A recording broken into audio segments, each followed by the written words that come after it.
சும்மா அல்ல. சபையின் ஸ்தானாபதி உண்டு, அப்படி அல்ல. இது கிறிஸ்தவன் ஸ்தானாபதி. கிறிஸ்தவன் ஸ்தானத்திலே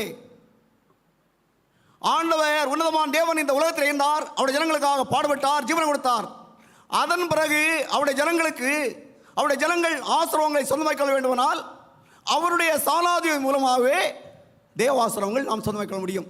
பழைய ஏற்பாட்டின் காலத்திலே மோசே, பேதுரு, பவுல், அதன் பின்பு கர்த்தராகிய கிறிஸ்து இயேசுவின் ஸ்தானாதிபதியாகிய ஐயா அவர்கள். ஐயா அவர்கள் பயங்கரமாக தீர்க்க தரிசனம். நான் சிறு பருவன் தான், சின்ன பையன் தான். ஆனால் வெளியிலே எல்லாருக்கும் தெரியாது. இங்கே பிரச்சமாக இருக்கும் ஊழிய காலம் தான் தெரியும். ஏன்னா அவர்கள் நிறைய காரியங்கள் ஒழுங்கு பண்ண வேண்டியிருந்தது. ஆட்கள் வந்தாலும் என்ன காரியங்கள் செய்ய வேண்டியதெல்லாம் செய்ய வேண்டியிருந்தது. எல்லாம் ஒழுங்கு நினைத்தார்கள். கண்டோம், அழுதோம். 3 நாட்கள் வரையிலும் நாங்கள் எல்லோரும் இங்கே தான் ஜெபடி சுற்றி தான் இருப்போம்.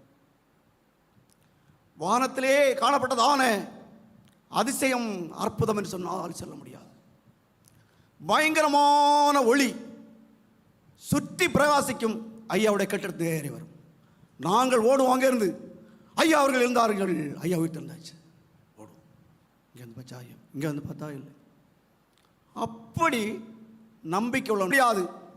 ஆனால் ஐயா அவர்கள் வரும்போது எப்படி மேன்மையாக இருக்கும், எப்படிப்பட்ட சந்தோஷம்.